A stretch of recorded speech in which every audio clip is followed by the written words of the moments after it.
This chapter 32 is entitled Entanglement in Fruitive Activities.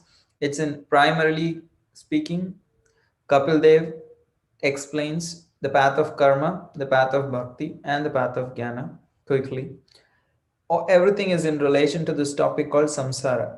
Because if we remember, Devahuti had asked in chapter 29 three questions. One question about bhakti, one question about the power of time, the other question was about samsara, the path of repeated cycle of birth and death.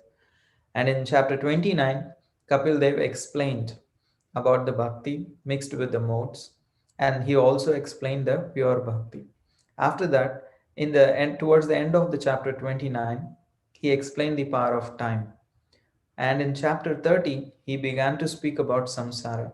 He spoke about the suffering of the living entities because of doing fruitive activities. And in chapter 31, he spoke how this living entity takes shelter of the womb of a mother and suffers throughout his journey, whether he is in the womb, or whether he is just born, or he is a small baby, or he is an adult, or he is a grown up man, or he is old aged person.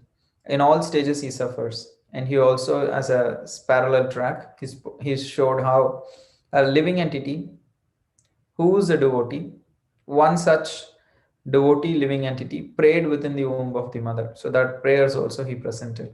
And he also shown how through bad association, the living entity can actually again fall back into those hellish conditions. So in this way, he explained the suffering. And in this chapter, he's especially speaking how the living entity which takes birth in this world, even if it comes to practice certain kind of spiritual life, it can actually practice different paths. And what about all those paths? So he speaks about sakama karma yoga, how a person who performs sakama karma yoga again rotates in the cycle of birth and death. And he speaks about nishkama karma yoga, which can actually deliver a person or liberate a person. And he also will speak about jnana yoga, and he especially speaks about bhakti yoga as the solution for all of these, beyond all these paths. So in this chapter, we saw last week about from verses 1 to 4 attached workers, that is Sakama Karma Yogis. What happens to them? Who are they? What is their mindset?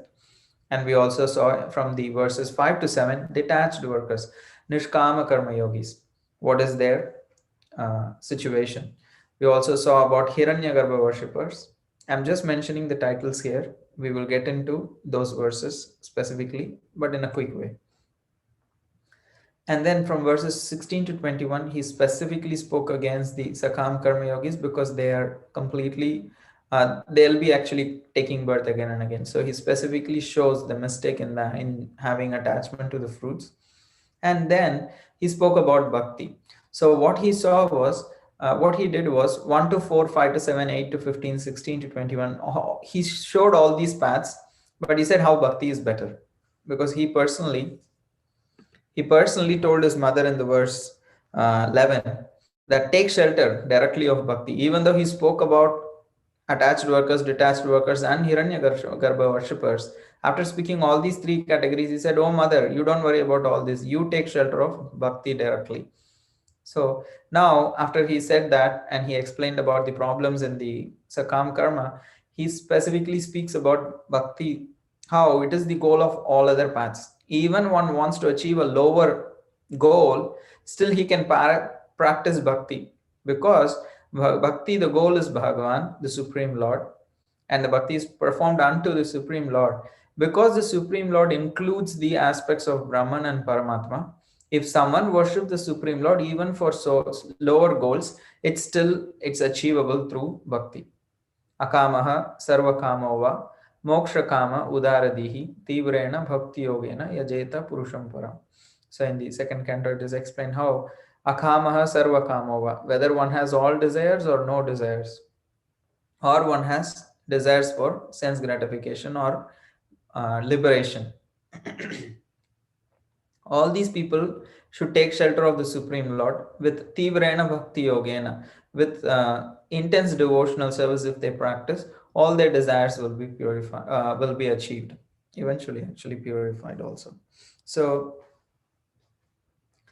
so in this way, he speaks about bhakti. So after hearing bhakti, Devahuti may think, see, actually, I was very curious about all these paths, jnana, yoga, karma, bhakti, all those things. I am personally going to practice bhakti, there is no doubt about it, but I was just curious about these other paths.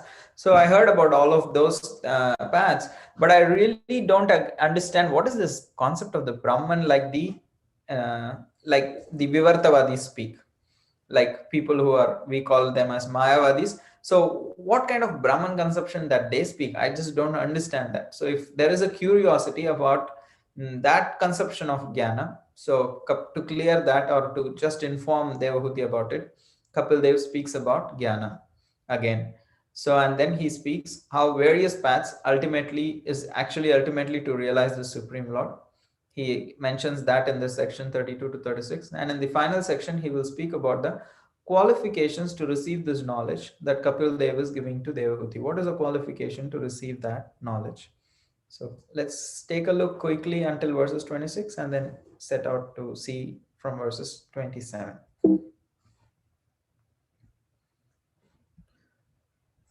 So we saw how this attached worker is a practitioner of Sakhama Karma.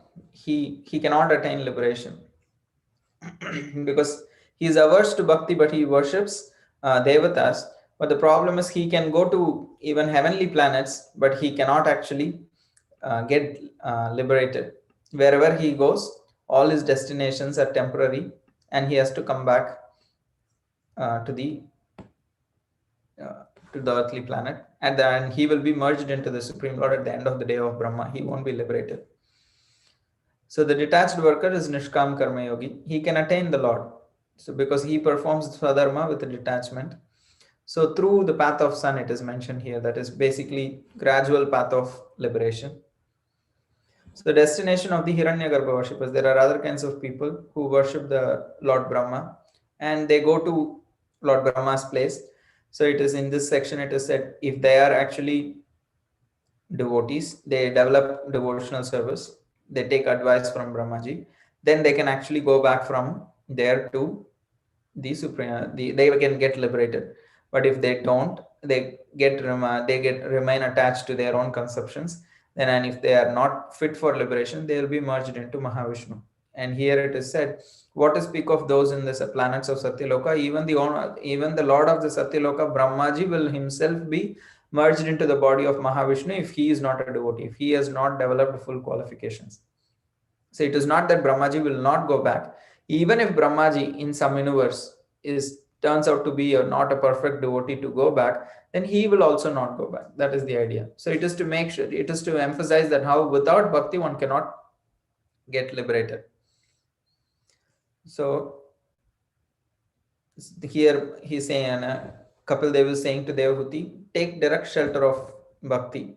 Since without bhakti no one can become liberated, better perform bhakti. Because even if other lower forms of perfections are to be achieved, the help of bhakti is always required. If we understand that, then why not just directly perform bhakti and achieve a better destination? So in that way he explains that. And from verses 16, here Lord Kapil Dev speaks about or criticizes the Sakam Karma, because with attached minds, people actually perform their duties, but it is not going to liberate them. And especially, they are actually averse to Harikatha. They don't want to hear about God. Rather, they are attached to Asat, means temporary. So, in this way, they may attend different places like Pitraloka. But after the pyre credits are exhausted, they have to fall back down to earth. So the link is, after describing those who are dedicated to Nivritta Karma, Kapil Dev advised to surrender to the Lord. So after describing those dedicated to Pravritta Karma, Kapila again advises to worship the Supreme Lord. So after every path, whether it is Nivritta path or Pravritta path, whether it is Sakama, Nishkama or Hiranyagarma, after explaining those paths and what happens to the person following, ultimately his ultimately the conclusion of Kapil Dev is to practice bhakti. So he recommends bhakti as the actual path, after speaking each of those other paths, because his logic is, if all of those paths are dependent on bhakti to achieve their goals, then why not just directly practice bhakti? That is his understanding. That is why he's saying better practice bhakti. So the last section that we saw last week is 22 to 26. So this section is about devotional service or bhakti yoga.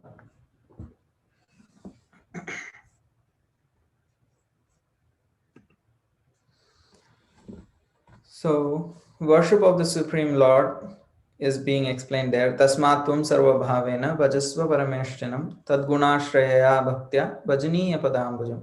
So he says, therefore, with full attention, now that you understand whatever path may be there in this world, like Nishkam, Sakam, Hiranyagarbha worship, and all kinds of paths, they don't actually give perfection without the help of Bhakti Yoga. So, better, with full attention, you should worship the Supreme Lord, whose lotus feet is actually worth worshipping. So, accept this with love. And he says, Bhakti unto Vasudev makes one advance in knowledge and detachment. We also have a similar verse in the Canto 1. Vasudeve Bhagavati Bhakti Yoga Prayojitaha Janayati Ashu Vairagyam Jnanam Chayat Ahaitukam. Here it is also Jnanam Yad Brahma Darshanam, and there it is Jnanam Chayat Ahaitukam. So, by the practice of bhakti, all the related knowledge and detachment is manifested. So then he describes, okay, now you're speaking about all this, that what is that symptom of a devotee who actually practices that? So he is equipoised in sensory activities and his vision, transcendental to good and bad, superior and inferior. By his transcendental intelligence, he sees himself uncontaminated by matter. So he is elevated to transcendental platform. Padam means the destination, that is the supreme destination, equal in qualities with the Lord. So it is said like how in 22 to 23, that is the previous two verses, we saw Kapil Dev said that all the results of bhakti, jnana, and yoga are achieved by performing bhakti alone. He said, you don't need to follow all other paths, just perform bhakti, because bhakti can award the results of all the other paths. So the question may be in our minds, like, how is it possible? Why is bhakti able to offer the results of all other paths? What is the secret that bhakti has this ability to offer the results of all other paths? Not just all other paths, even if whatever those paths offer is all borrowed from bhakti. On their own, none of those processes can lead us out of the material bondage. So whatever they offer, it may seem like those processes are offering, they're all actually borrowed from bhakti. So what is that makes bhakti so special? So he explains. So one Lord appears differently. So he says the Supreme Lord is one, the Supreme Absolute Truth is one. But he appears differently as Brahman, Paramatma, or Purusha Avatar according to different processes followed by various practitioners. It's all ultimately Brahmanohi Pratishtaham. Everything is the Krishna is the foundation of everything else, whether it is Brahman, Paramatma, or Purusha Avatar, or Virat Rupa, Hiranyagarbha, everything, all other conceptions are all situated on the Supreme Lord. So Jnana Matram Param Brahma Paramatmeshwaraha Puman Drishi Adibhi Prityak Bhaver Bhagavan Ekayiyate.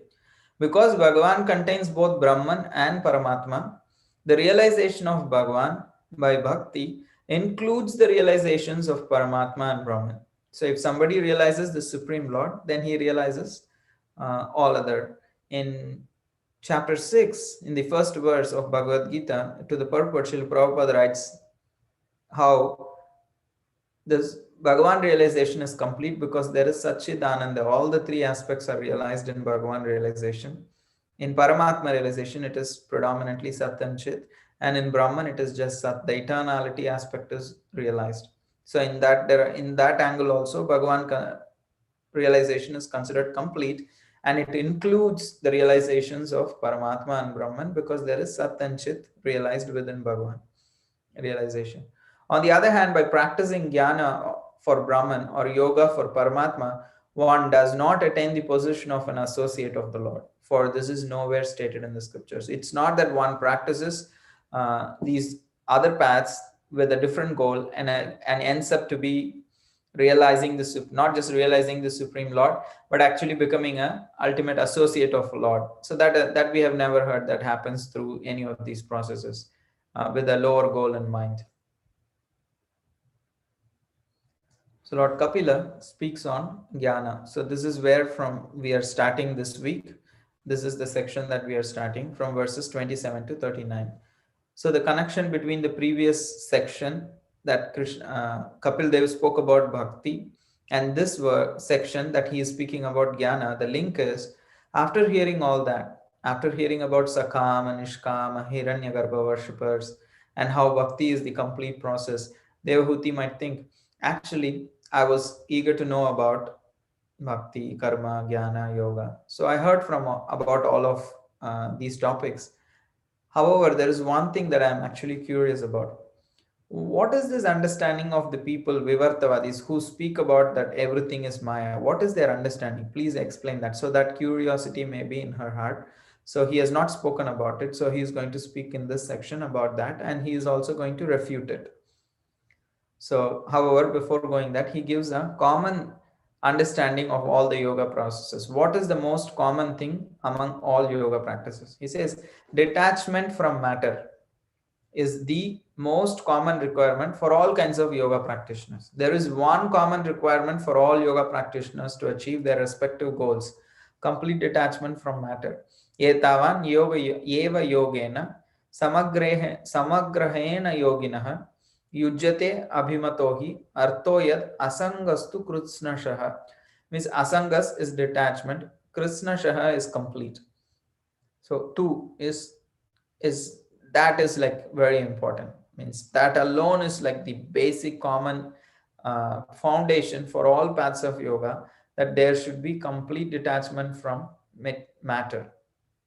That is very important for all yoga paths. So having said that, he speaks about the path of jnana specifically.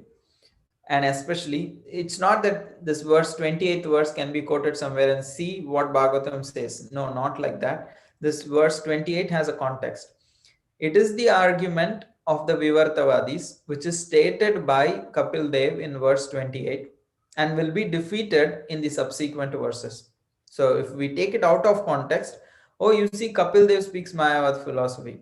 It could be like that. But if you see in context, he states it and then he refutes it in the subsequent verses.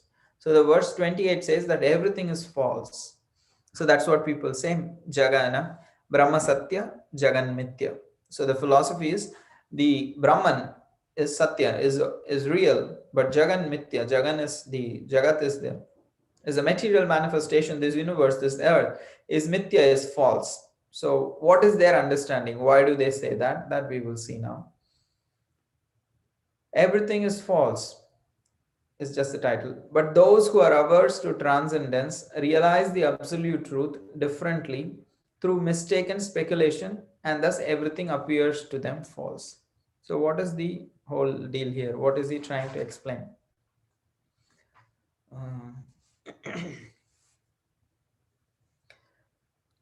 But those who are averse to transcendence means these people are not actually willing to realize the truth. They have their own conceptions and they are specifically averse to transcendence. They realize the absolute truth differently. Realize in the means they have a conception. So realize the absolute truth differently through mistaken speculation, and thus everything appears to them false. So their understanding of realization of absolute truth was that all the manifestations are false. For them, because of their mistaken speculation, they are even in one sense saying absolute truth itself is false. We will see what is the explanation, why it is being said like that. And the link is everything is false is not true, because that's what Kapil Dev is going to explain in the next verse. He says, actually, everything rests on me. They say this world is false, but this world actually came from me. So if I am true, how that whatever I produced from me, my energy, how can my energy be false? So material energy is one of my energies. So how can this be false? So he's going to explain that in the verse 29. So he says the Lord is the source. What he says is, from Mahat Tattva, I manifested the false ego. The five elements, 11 senses, etc. So the whole universe has come from me. So when he says me, yes, everything is coming from the Supreme Lord. So the whole material energy is one of the energies of the Supreme Lord. Tritiya Shakti Rishyate. The Supreme Lord has three Shaktis: internal, external, and marginal. So the external energy is part of the Supreme Lord. It's the energies. So how can it be false? It may be of a different nature. There can be superior and inferior among his energies, but it is not that it is does not exist, or it is illusion, or it is false. So the external energy is real. It exists for real, and it manifests this world. So then a question that Kapil Dev is asking is, if I am real, if my energies are real, if the manifestations of my energy, why it should be unreal? So then he's going to go ahead and defeat the conceptions of the Mayavadis. So how to attain this knowledge? Okay, how can one understand that the Supreme Lord is the foundation of everything, that everything is not false? It may be temporary, but not false or illusion. He says one needs to have faith, devotion, practice of yoga and detachment, with a constantly controlled mind, and by giving up material association. What is the qualification to realize that everything comes from the Supreme Lord, is resting on the Supreme Lord, and is not false? What is the qualification? The qualification is to have faith in the words of the Supreme Lord, to practice bhakti, to practice yoga and detachment. So the link for the next verse is, Lord Kapil Dev said in the verse 23, Vasudeve Bhagavati Janayati Ashu Vairagyam Jnanam Chayat Brahma Darshanam. So now he is going to see, I have explained to you about Jnana, realization of Brahman, by which one understands the truth about Prakriti and Purusha. So that is being explained here. That's why he explained this. He said, Jnanam tad Brahma Darshanam, that this knowledge of practicing will give you Brahma Darshanam. So now he has explained how that Brahma Darshanam can happen. It's by practice of, with faith, one practices bhakti, yoga, and with the detachment. Then he realizes the Jnana. Even if one wants realization of Brahman, it is needed to have all these elements, by which one understands the truth about Prakriti and Purusha. Because this understanding that everything falls is not a truth, is actually a misconception. That's why he says, if someone wants to really understand the truth about Prakriti and Purusha, Prakriti is the material nature, Purusha is the individual living entity. Because these people get both these concepts wrong. They say Prakriti is false, illusion, because there is Brahman is without variety. So all these varieties that is manifesting before my eyes is because because of my senses. Who gave the senses? Material nature gave the senses. What is Maya? They call Maya. What is that Maya? Maya is illusion. It does not exist. So the idea is, I put on green glasses, everything looks green. So I take the green glass away, so then nothing exists. That is their logic. But Vishnu Chakra Thakur says that is not the right logic. The right logic is, you take out the green glasses, then you see everything in their own color. You don't see them as greenish. But you can say no object exists just because I remove my glass. But their understanding is that. So Vishnu Chakra Thakur has a good elaborate purport on that. So here he has explained about Jnana. In short, he stated what is their understanding. Their understanding is, they think because the Brahman is without variety and Maya is illusion, all the variety that is manifesting is all illusion, is manifested by illusion. Therefore, in the ultimate existence, there is no variety. There is just a non-dual, without variety. That's all called nirvishesha, means no variety. That's why Prabhupada is called nirvishesha shunyavadi paschata deshatarine. Nirvishesha means he came to actually deliver people from the hold of nirvishesh philosophy. Nirvishesh philosophy means spirit. There is no spiritual variegatedness. The material variegatedness is illusion. When you come out of illusion, you see the non-dual Brahman. There is no variegatedness in spirituality, or there is no spiritual variegatedness, or there is no spiritual world. The Lord does not have form. That is their understanding. And he actually says, how is it possible? How can the material nature not have variety? Because it comes from me. How can the material nature be false? It comes from me. How can it be mithya?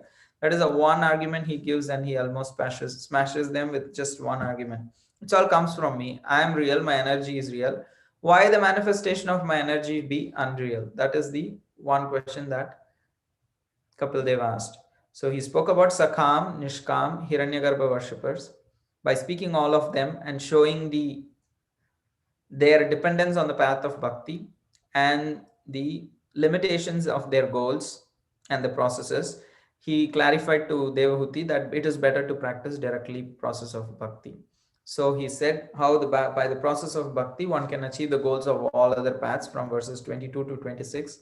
Somebody may question, how can the bhakti be so special that it bestows the results of all other processes? Then he says actually the Supreme Lord Bhagavan includes the realization of, or includes the aspects of Brahman and Paramatma. So when one realizes the Supreme Lord, one realizes Brahman and Paramatma. The converse is not true.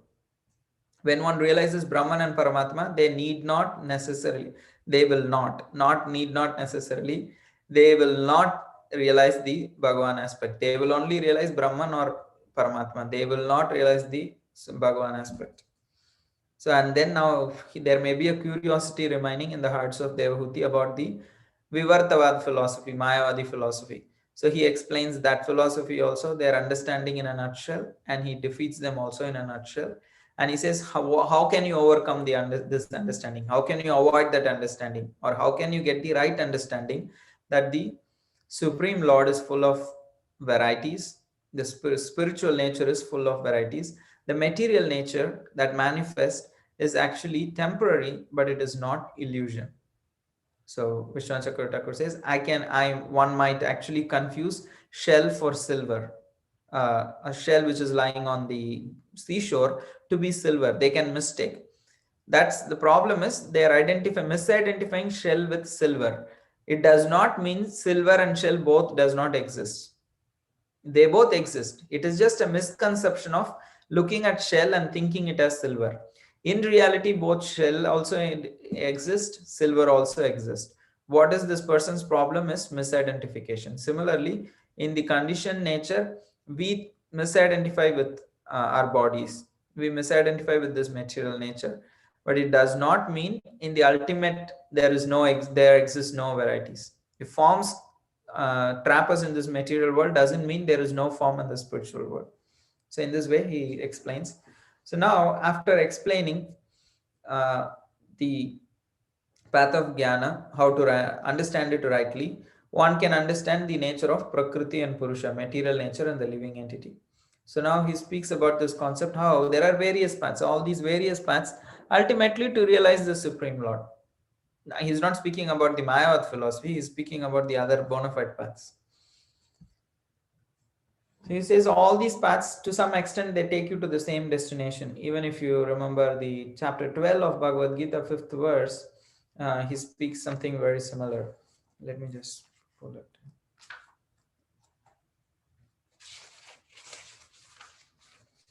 क्लेशो अधिकतरस्तेषाम् अव्यक्तासक्तचेतसाम् अव्यक्ता हि गतिर्दुःखं देहवद्भिरवाप्यते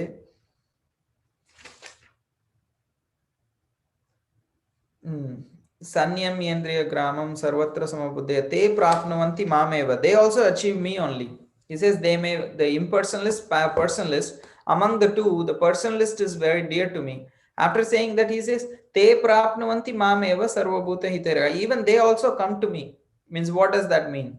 So do they also go achieve the personal form of the Lord? No, they achieve the Brahman form of the Lord. If they have the right conception of impersonal, like right conception of Brahman, right conception of impersonalism.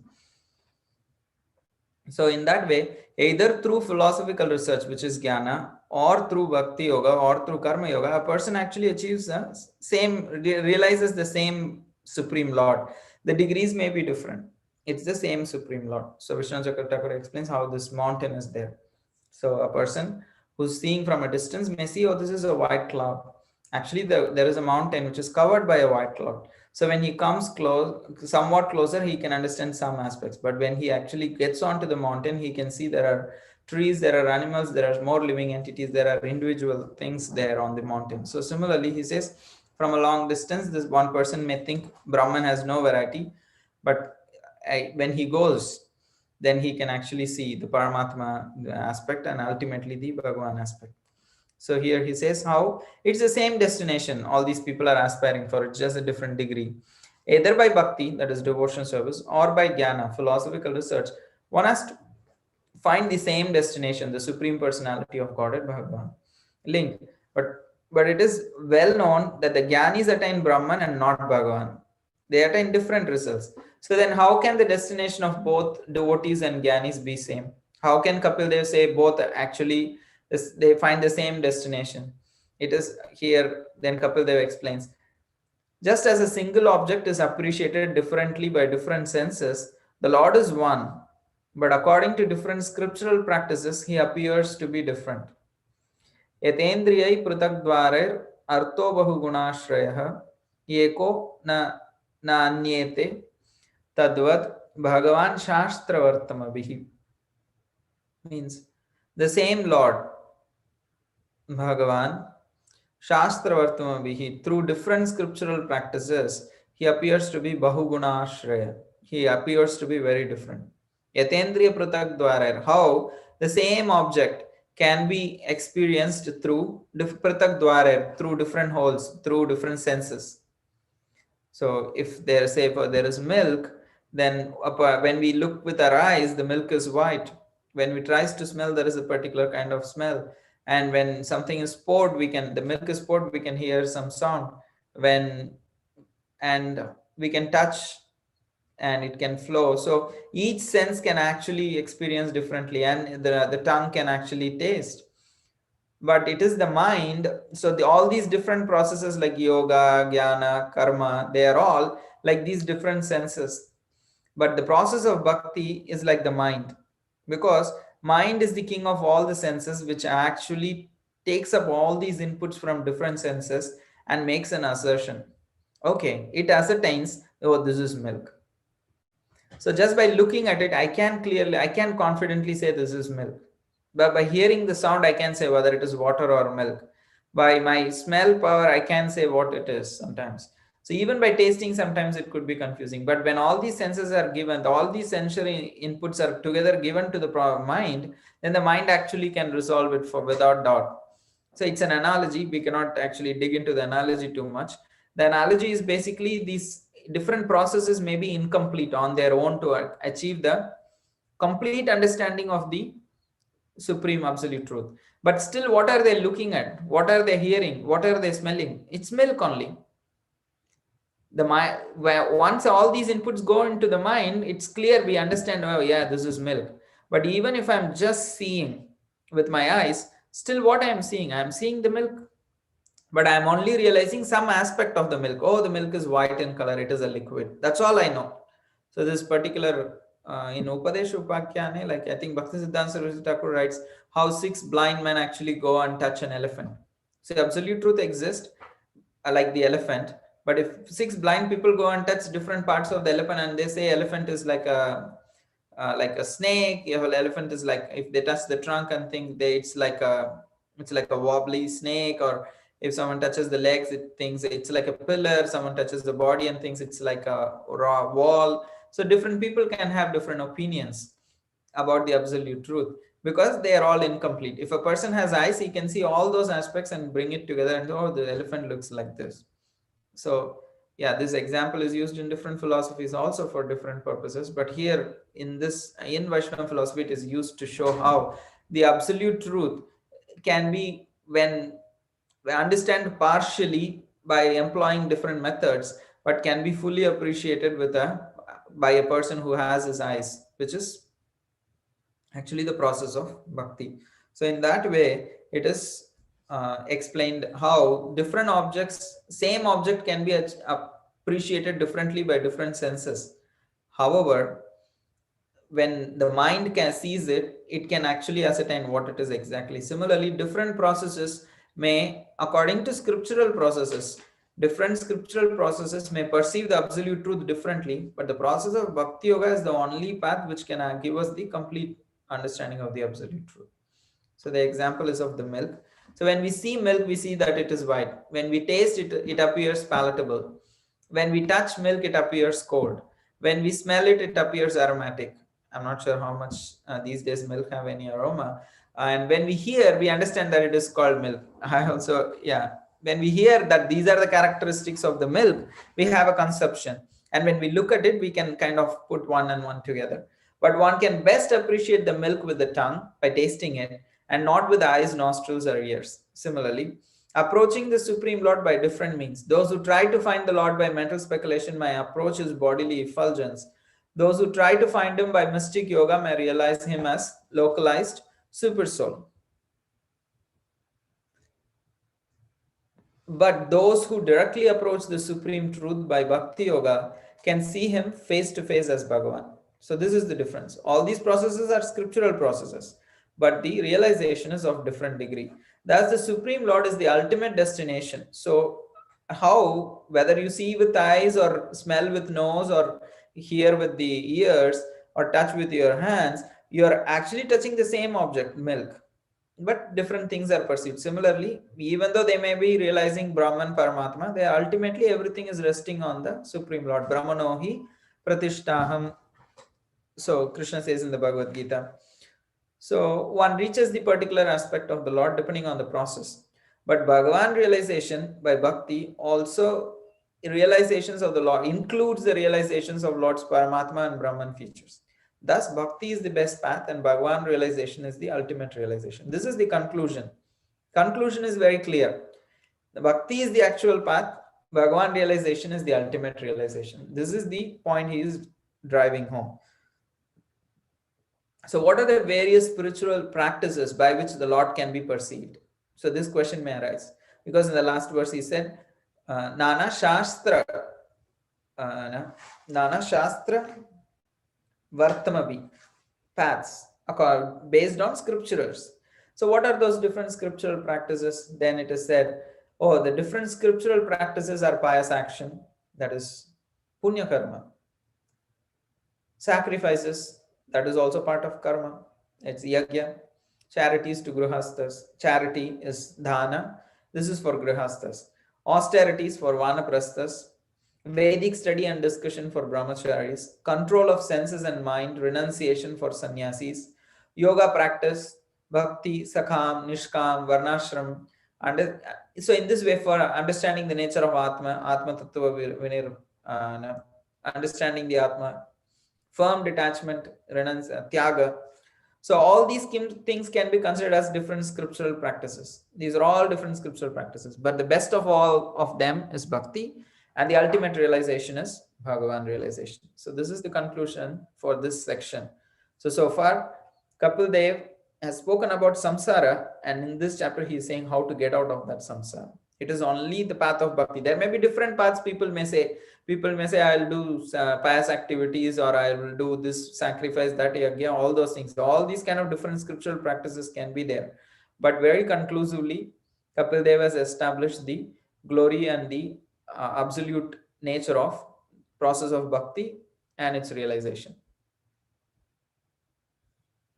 So the last section that we are coming close to the end of this chapter is qualification to receive this knowledge. Now he has spoken all this knowledge to his mother Devahuti, so he is also giving Falashruti. What is the benefit of hearing this knowledge and who is qualified to hear this knowledge? So he says, I have answered all the three questions that you asked in chapter 29. What are the three questions that she asked? She asked about bhakti, she asked about time, and she asked about samsara. So in chapter 29, bhakti and the power of time was discussed. Chapter 30, 31, and 32 in this chapter. These three chapters, Kapil Dev took 3 chapters to explain the concept samsara. First, he explained how the living entity suffers because of fruitive activities, how he goes through hellish punishments. Then he spoke about after hellish punishment, he enters the womb after a long time by the karmana daiva netrena jantur deho papattaye. So striya pravishta udaram pumso reta kanashreya. By taking shelter of the semen of a man, he enters into the womb of a woman, all under the control of the material nature, sanctioned by the Supreme Lord, according to his own karma. So in this way, he enters the womb and suffers in the womb, outside the womb, in young age, boyhood, adulthood, old age, and in this way he might suffer if he is not taking to devotional service. He showed that in this way he will continue to suffer. So and then he also explained in the chapter 22, in this chapter 2, this person in this chapter 32, how this person who is suffering can get out of this samsara. So some may say Sakam, but he said, oh no, Sakam doesn't work. Nishkam, okay, it can work this much, but ultimately Bhakti needs to be there for him to achieve the results of Nishkam. Hiranyagarbha worshippers, yeah, it may work, but it ultimately you need Bhakti, and this is what you can achieve. You can achieve the ultimate realization. So and he says, you see all these processes, you may follow them, but it's not for you, Mother Devahuti. You take to direct Bhakti. I'm explaining you that these are all different paths, but you don't need to follow them. And then he glorified the bhakti as that which can give the goal of all other paths. And then he also showed how the Vivartavad, the Mayavadi understanding of everything is false, is wrong. And he finally explained how to get the right understanding, how to get right jnana through. Again, you need to take help of bhakti. Only then you will know what is Prakriti, what is Purusha. And then he explained how different processes and different realizations, ultimately it's the same object they are trying to realize. He explained that there may be so many different processes, there may be different levels of realization. Ultimately the object is one, the Supreme Lord, and the best process to realize the Supreme Lord completely is the bhakti, and the ultimate realization is Bhagavan realization. Now he has spoken all these things. He is telling his mother, I have answered all these questions in the from chapter 29 about the four types of bhakti, the nature of time and birth and death of a jiva caused by ignorance, because of which the jiva does not understand its destination. The power of time I explained, and then I explained samsara, birth and death of the jiva caused by ignorance. The jiva has no birth and death. The jiva is, the soul is birthless. Ajo pisan avyatma. Sorry, that denotes to the Supreme Lord actually. The living entity is also aja. It is I'm supposed to quote a verse from second chapter. So Aja is also the Supreme Lord. Aja is also the living entity, unborn. So where is birth and death? That birth and death is caused by ignorance. So because of which the jiva does not understand its destination, because of which it does not know what is its ultimate destination, and it rotates in this cycle of birth and death in the material world. So now I have experienced all that, Mother Devahuti. So now he says these teachings are not meant for the envious, agnostics, those unclean in behavior, proud, hypocrites, greedy, materially attached, non-devotees, and those who hate devotees. After hearing all these qualities, I feel like, oh, it's not supposed for me, because I'm envious, and all these other qualities are for sure is there. So what is the understanding? How do we know? Okay, then these teachings are not meant for, then how did I receive? I'm like trying to study, I'm trying to teach, so I also have all these qualities. So how does it happen? So we will see a purport of Srila Prabhupada in this chapter. It is very nice. So the main understanding is, maybe there are people who are unqualified, so then we don't preach. So generally all people in the Kali Yuga are unqualified. They may have some of these faults. So then how do you decide when to preach? So Bhaktivinoda Thakur says in Harinam Chintamani, so you may not preach the most esoteric, most confidential truths about Bhakti, holy name, and the Prayojan. All these things we may not speak. But what they can appreciate, amongst all the knowledge that we have, what they can appreciate, start with there. If they don't have qualification, the nature of a devotee is to see, can I create their qualification? It was Srila Prabhupada was asked, what is our qualification, Srila Prabhupada, that we have received your mercy? He said, you didn't have any qualification. I created your qualification. So that is the mood of Srila Prabhupada. He came here not because people were qualified that he can give these teachings. He created the qualification first, and then after making them qualified, he gave those teachings. So that is the compassion of a devotee, that he creates the qualification of people in general by speaking what they can actually receive and appreciate. Through that they develop sukriti, they come up, and once they come to a certain stage, then he can actually give the real full teachings also. So it's not binary. Oh, okay, these people are greedy, these people are envious, these people are hypocrites, these people are materially attached, these are who hate devotees. No, don't forget them. We don't need to give the teachings. Nor is it that I have to give all the ultimate truth and ultimate conclusions about the holy name and the prema and the relationship of Radha and Krishna. Everything I have to explain to anyone and everyone. No, that is also not necessary. So, if people are utterly unqualified, give whatever they are qualified for, that much. Gradually create their qualification. So, that is the mood of a devotee. So, these teachings should be given to the faithful devotees, respectful, non envious, friendly to all jivas, eager to render service, detached, peaceful minded, unselfish, pure, and who have taken the Lord to be the dearmost object. So, it should be discussed among the devotees who, who have faith, who are actually respectful to this knowledge that they are receiving. They are not envious of the Lord, they are not envious of other devotees.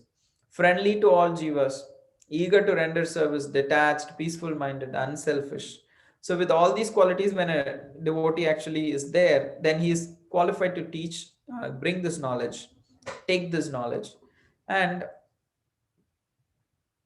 if looking at this verse, we can see, oh, what are the things that we are supposed to develop. Some or other we have this fortune, we have received these teachings, but we may not have all those qualities given in the verse 41 to 42, and we have some of those verses given in verse 39 to 40. So we give up those qualities that we have, which are not supposed to be possessed, and which are supposed to be, we are supposed to have those qualities we develop. So that's both are indicated here. And then he says, one who faithfully hears or speaks this topic achieves the Lord's abode. It's like a death nail on the head of all the other philosophies. One who faithfully hears and speaks this topic achieves the Lord's abode. He doesn't go to Paramatma, he doesn't go to Brahman, he doesn't go to Brahma Loka, Satya Loka, nothing. One who faithfully hears or speaks this topic, what does he achieve? He achieves the Lord's abode. He achieves the personal abode of the Lord. So the realization is Bhagavan realization, and the process is bhakti. It's not the process of jnana or its result, karma or its result. Yeah, the ultimate falashruti that Kapil Dev is giving of hearing his teachings is actually Lord's abode. So in this way, he completes this topic. So this is chapter 32 completed. There is only one more chapter to complete, Canto 3. However, before I finish, I just want to quickly read that purport, Srila Prabhupada, that he writes for the last verse. It's very beautiful. Let me see if I can pull it out.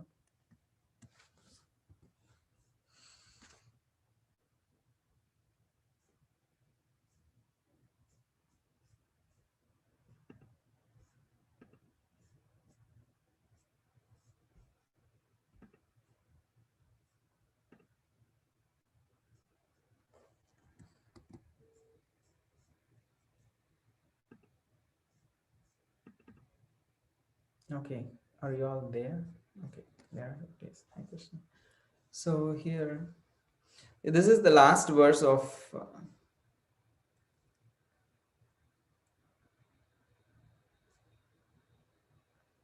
last but one verse. Prabhupada says, in the beginning, no one can be elevated to the highest stage of devotional service. So in the first statement only he clarifies, in the beginning, don't expect anyone to be on a higher stage. Bhakta means one who does not hesitate to accept the reformatory processes for becoming a Bhakta. So who is a beginning Bhakta? He is not averse to taking up the process. He may not be pure, but he is not averse to taking up the process for becoming a Bhakta. So that means he is a very favorable person. He is open, he is interested, he is eager, and he is inquisitive enough, and also he is surrendered enough to experiment with the process. He is a seeker. So, in order to become a devotee of the Lord, one has to accept a spiritual master and inquire from him. To serve a devotee, to chant the holy name, all the panchangas, he says one who has accepted these 5 chief activities, like worshipping the deities, here chanting the holy names, visiting holy places, reading Srimad Bhagavatam, serving Vaishnavas. One who has accepted these 5 chief activities is called a devotee. So even that's what Prabhupada said, Krishna consciousness is a cultural conquest. Through cultural elements also, Prabhupada was introducing all these things, having Rath Yatra, taking people to Yana, holy places, building holy places wherever he is, New Vrindavan, New Talavan, New Govardhan. So building holy places, worshipping, engaging people in deity worship by either through they directly worship or they help in worshipping the deities or they give donations to worship the deities. And in this way, and distributing books or buying books or studying books or compiling books or printing books. So in this way, somehow or other, he, by connecting people to these five activities, gradually, gradually people can be made into devotees. So uh, this is the devotional strategy of Srila Prabhupada and the devotional genius of Srila Prabhupada, that he made each and every one of us who has come in contact with the devotees and continuing to practice, gradually he has made us devotees by his strategy. Somehow or other, we may not have all the qualifications. For sure, we didn't have all the qualifications when we picked up, but gradually those qualifications were produced by these practices of devotional service. So, so one must be prepared to offer the necessary respect and honor to spiritual master. So in this way, he writes how the knowledge should be received from the spiritual master, but an unworthy person should not be initiated. So in this two verses, he fully expresses the qualities of a devotee.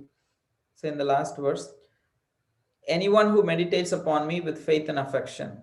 Yaidam Shrunuyad Amba, Amba is mother. Shraddaya Purusha Sakrit. Shraddaya, with faith, if someone hears. Yo Abhidatte Matchittaha. With his mind fixed on me, he hears and chants about me, surely goes back home, back to God. So, in this way, this is the first Shruti that Kapil Dev offers. So, thank you very much for joining and listening. If you have any questions, we can take at this point. Hare Krishna, Gaura Prabhu, Don Devat Pranams for such a wonderful lecture. I have a few questions if you have the time. I just want to check when we say that, or when they say that, when one realizes Bhagavan, the Supreme Person of Godhead, one also realizes the Brahman feature and the Paramatma feature. Can you just elaborate what that exactly means? So when one realizes it, for example, does it simply mean my Brahman realization means I understand I'm not spirit, I'm spirit, I'm not body, material body? And then Paramatma, is it that this entity can literally see Vishnu in the heart and Vishnu in every single atom in the material world? Or can you just further clarify what it actually means that when one realizes Bhagavan, that the other two aspects are also realized? So, just by going by the purport of Srila Prabhupada in the 6th verse of Bhagavad Gita, first verse of the 6th chapter. Okay, it's on 6th chapter, 7th, I'm sorry. Yes, it is 7th. So, he speaks about by concentrating one's mind upon Krishna, one is able to know the absolute truth completely.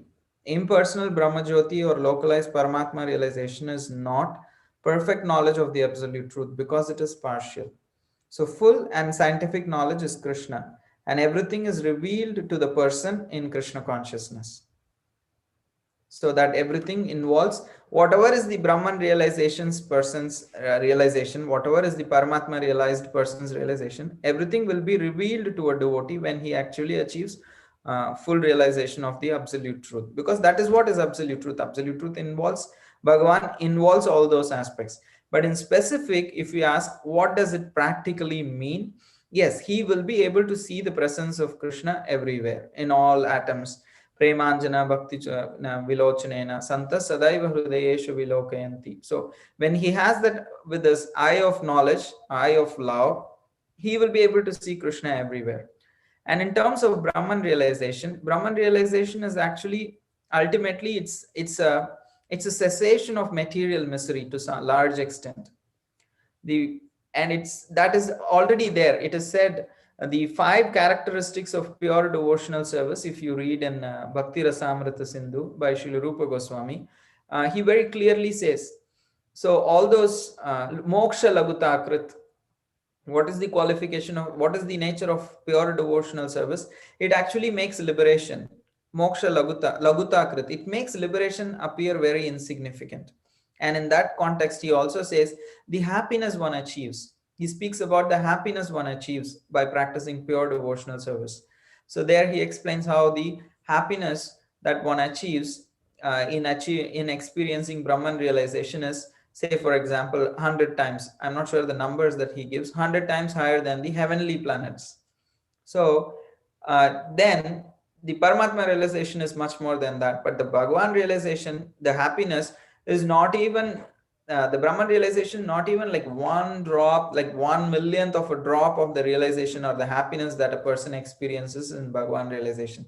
So in this way, he compares the amount of happiness a person receives in Bhagavan realization, Brahman realization, and Paramatma realization, and says that the Bhagavan realization includes that level of happiness that one experiences Brahman. In that way, he shows. And in the other way, how he shows is the ultimate liberation, the moksha itself, the experience of cessation of misery, that is very easily achieved in the process of bhakti. In that way, he shows how it is superior to other realizations. And the other way he shows is klesha agni. Even just by beginning to practice pure devotional service, there is cessation of misery. So in these various ways, he proves how the Bhagavan realization is higher. If practically how it manifests means Brahman realization, how it manifests practically, even for those people, it manifests in terms of detachment while living in this world. Otherwise, there is no impersonal realization of Brahman realization while they are living in this world. The Brahman realized person is is like, if you see Bhagavad Gita 18.63. 18.63 Brahma Bhuta Prasannatma na shochati na kankshati sama sarveshu bhuteshu madbhaktim labate param. So what is this experience? What is this Brahma Bhuta person's experience? Not 63.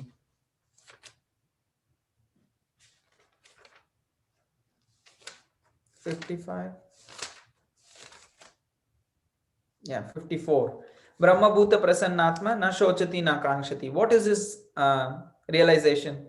He is not hankering, he is not actually lamenting, and he becomes joyful. He is equally disposed toward every living entity. And if you see, all these qualities are mentioned in the 12th chapter of a devotee also. Adveshta sarvat bhutana maitra karuna evacha nirahankaro nirmama nirahankaro. So all these qualities are again mentioned for a devotee also. So in terms of the development of the qualities, you see devotees develop all these qualities and more. In terms of what is the realization of a Paramatmavadi, so in the 6th chapter, if you see, Yo mam pashyati sarvatra sarvam cha mayi pashyati, so he says, Yo mam pashyati sarvatra, one who can see everywhere, see everything in me and me in everything.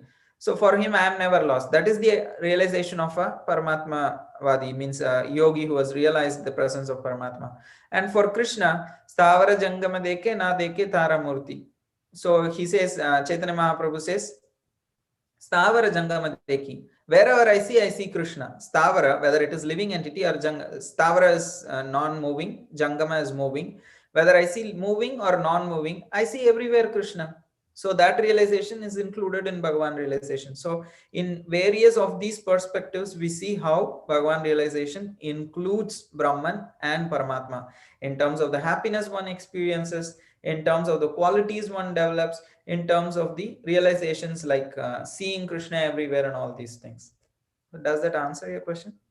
Wow, thank you so much. That was so great. And very thorough. So I'm just trying to process it. And from my understanding, then I really love it. In one sense, it's for the Paramatma realization, it's not being so literal, as in, like, say Mother Yashoda and Arjuna would see like Vishnu in every single atom, because I assume that's very disorienting.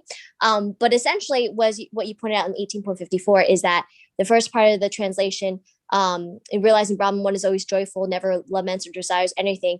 That's becoming desireless in the material aspect of not hankering for anything.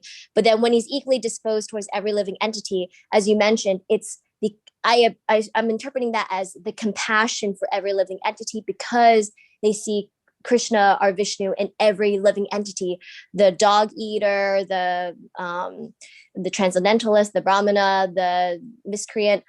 So one has compassion and love for all living entities because they see Vishnu.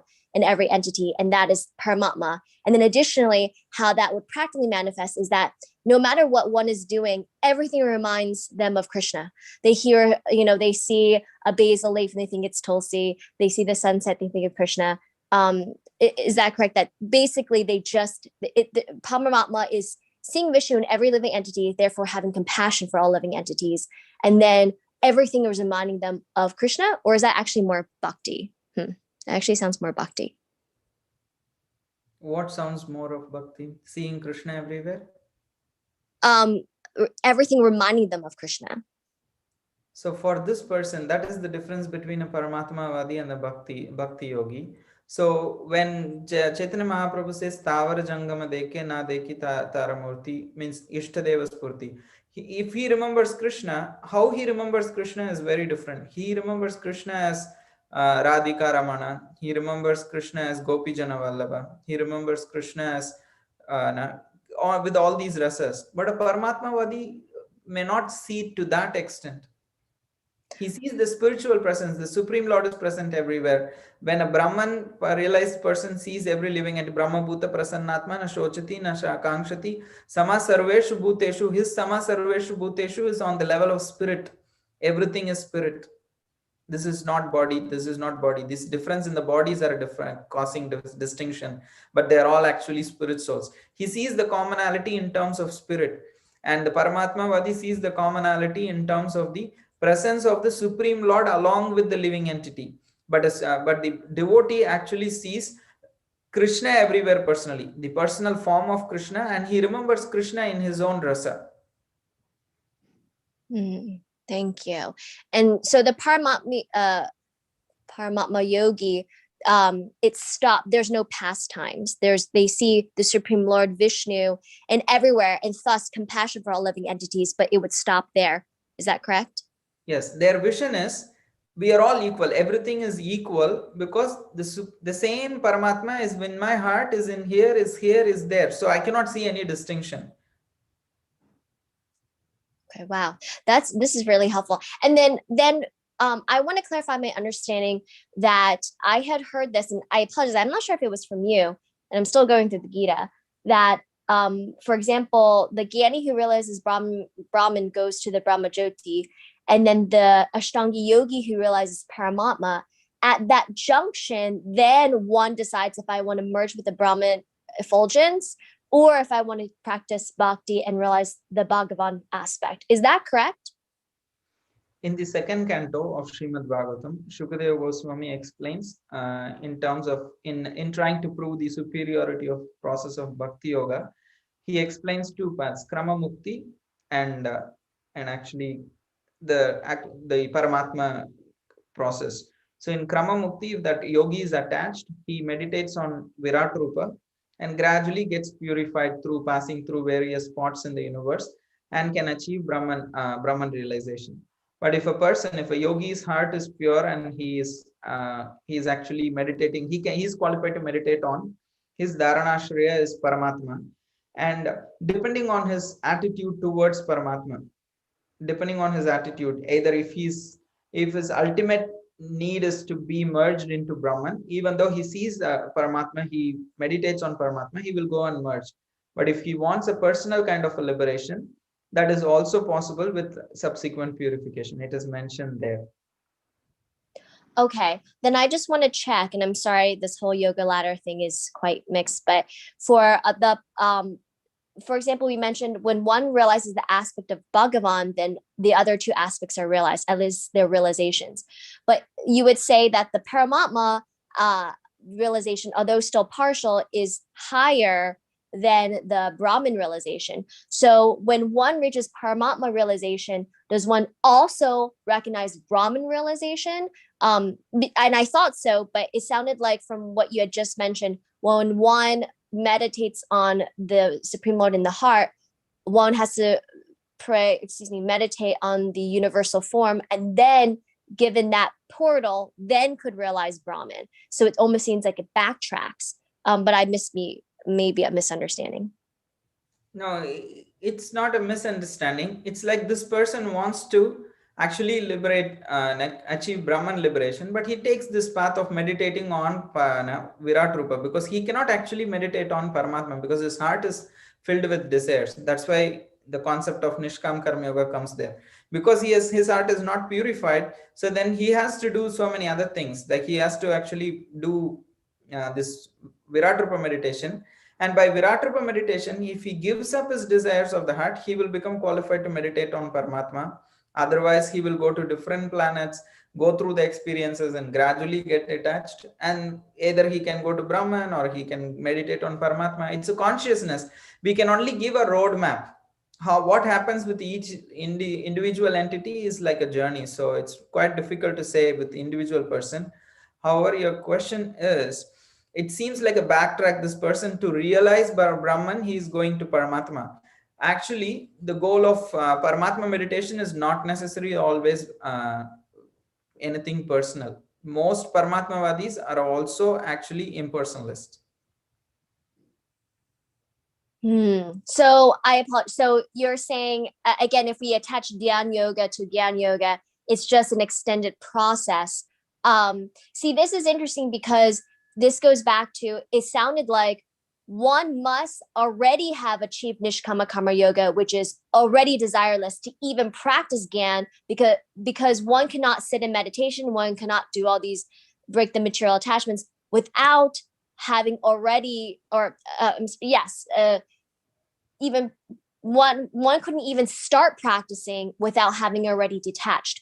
But it sounds like in Dhyan Yoga, what you're mentioning, one might still have material desires, thus cannot meditate on the Paramatma in the heart, so has to meditate on the universal form, which I'm actually not sure how one would, what, because it's so vast, like what universal form that would even look like, to therefore purify. But my understanding from the yoga ladder is that one has already purified oneself already from material desires to even begin practicing this Dhyan Yoga to realize Paramatma.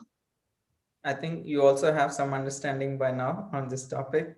That's why I said there is no clear like boxes that you can just fit in.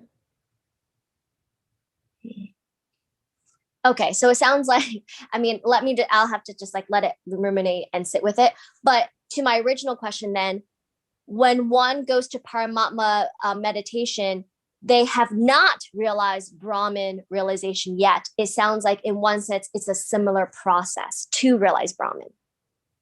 Yeah. They may have the same goal. Okay. They take a different process to can experience, they like achieve the same goal. Okay, so they have a real Brahman. And then, so just lastly on this topic, why one might be interested in the Brahman realization, and even to only reach Paramatma realization, would you argue that that's just not enough bhakti sukriti? Because in one sense, bhakti is there in every aspect, the Gyan aspect and Dhyan aspect, but I guess it's not their focus. So you could say in one sense why one is even attracted to Bhagavan is that we've developed enough bhakti sukriti to be attracted. There's some people, even if they hear about the aspect, they're just not interested in it. And does that mean they just didn't develop enough bhakti sukriti? Like why one is attracted to the Gyan Yoga process and the Ashtanga Yoga process, for example, versus pure devotional service? Yeah, the qualification that we have to even have practice pure devotional service is only the mercy of devotees. Jana, there is a word in the verse in the third canto which speaks about how जनस्य कृष्णात् विमुखस्य दैवात् अधर्मशीलस्य सुदुःखितस्य अनुग्रहाय चरन्ति नूनं भूतानि भव्यानि जनार्दनस्य. So people are janasya krishnat vimukasya daivat. So everybody is vimukasya daivat. Everybody is actually vimukha, have turned their faces away from Krishna. Everybody in this material world. Only for the sake of delivering them, the sadhus actually travel. Bhutani bhavyani janardanasya anugrahaya anugraha, just to bestow fortune upon them, the devotees move around, they wander. So some more or other, bhavapa vargo brahmato yada, So it is said, Akrura says, Bhavapa Vargo, means some or other, when the living entity is actually, when it's time for its material existence to cease, then the living entity actually takes association, saintly association. Jiva Goswami says this is Atishayopti. Actually, only when we have saintly association, our material existence ceases. It's not the other way.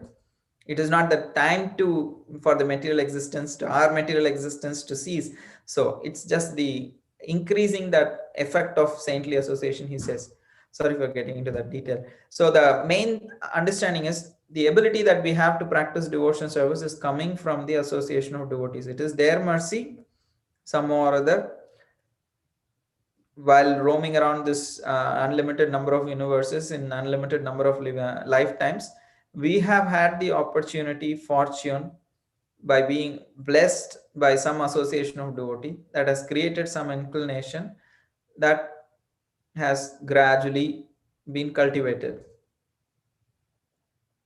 Okay, so if I can interpret it and say it in a different way, one could have absolutely no bhakti sukriti, but then comes in contact with a devotee and is by the devotee's causes mercy. And then to tie it to your very last part of your lecture, you had said, um, if you meet these miscreants and they just aren't interested in all of this knowledge, you create their qualification.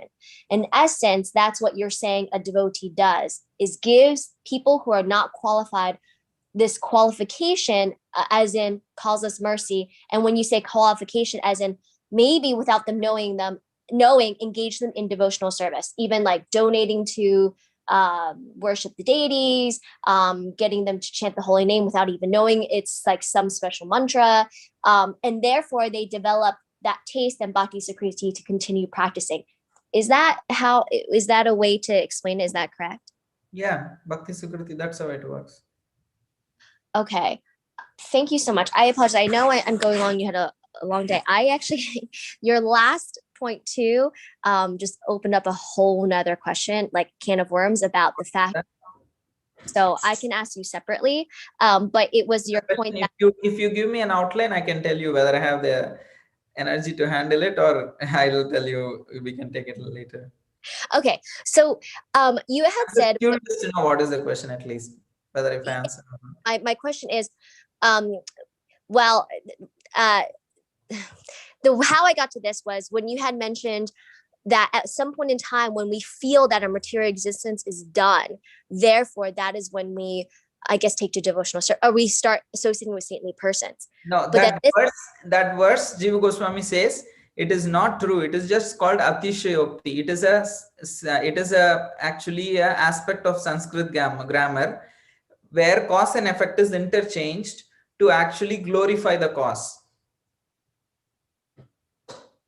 Now I'm confused. I was getting I should not have told you that the right understanding is only by association of devotees your material existence ceases. There is no other inversion, but the verse seems to say the other way, to glorify the effect of association of devotees. Okay, I understand. That did lead me to the question of if you are of the understanding that every single jiva will go back home to Godhead, despite one having free will to continue to still stay in illusion. And because you would argue that at one point in time, does every jiva, no matter what, will get sick of this material world and thus begin the path back to Godhead and say, engage with devotees, and Krishna will send a saintly person or a devotee. And then we know even if one falls away, Krishna will hook them. Like they might come back in this lifetime or another lifetime. And therefore, when Krishna hooks you, no matter what, it's just a matter of time you'll go back to Godhead. Or are you of the belief that actually, because we have free will, there's always going to be the chance that you always stay in illusion? And also, because there's an infinite number of jivas, then there's always going to be jivas who are never liberated. And thus also, I mean, understanding if you believe that there's jivas that also fall, so it kind of like falls into this like infinite pool. But if there's if we're tracking jivas, like ones that are already say fallen, that no matter what, this jiva will go back to Godhead. Are you of that camp, or are you the camp that actually one has free will and there is a chance that jivas will never go back to Godhead by their own free will, to always stay and turn away from God? I don't like to make my life very complicated generally. So means there are to some extent that I try to understand things, but yeah, means I don't think life needs to be so complicated sometimes. No, it's well, because you would argue some people, you're like, they're so in Maya, so they could stay forever, or and then you have, or you can literally have a question and say, no matter what, like, let me try. I mean, of course, a devotee will always try to get every living entity to engage in devotional service or turn to God, but I don't know. That's a pretty like big question. Is that, are No, there how with does it practically, what is it like? I don't get what is the practical implication of the understanding, because the understanding is very simple. You practice bhakti, you preach bhakti. Rupa Goswami has said there are four. Who is eligible to preach bhakti? First of all, preach. It's a madhyamadhikari. If a Kanishta thinks he is preaching, he is an illusion to large extent, because he creates trouble for himself and others also to some extent, but by his misbehavior. So whoever is really qualified to preach is actually a Madhyam Adhikari. Who is that Madhyam Adhikari? He knows whom to love, whom to be merciful, whom to avoid, and whom to be compassionate. He understands the difference. That's why he is Madhyama. So he loves the Supreme Lord. He develops friendship with the devotees. He is compassionate to innocent people. He avoids envious people. If somebody, I don't need to go and preach to, who's that guy who wrote like God Particle, like Richard Stephen Hawkins. So these kind of like, I don't need to go and preach to a hardcore atheist or a hardcore agnostics, someone who's like really propagating anti-theistic philosophies. To them, I don't need to go and try anything. For a normal, if I come across an innocent person, try to make them like, try to present bhakti in a way that they can appreciate, have the sensitivity, how much to present to them, what to present them at this level, make them fortunate, make them like kind of interested, gradually develop their qualification. If they don't have, if they are willing and cooperating, Prabhupada clearly said, if a person is open to become a devotee, then he could be considered a devotee. So if not, we can't do anything. You continue chanting Hare Krishna, help whoever comes across and needs that help. So where is the complication here? No, I get that. I guess I'm just curious from a philosophical standpoint, and actually from a truth perspective. What is the difference in this viewpoint philosophically?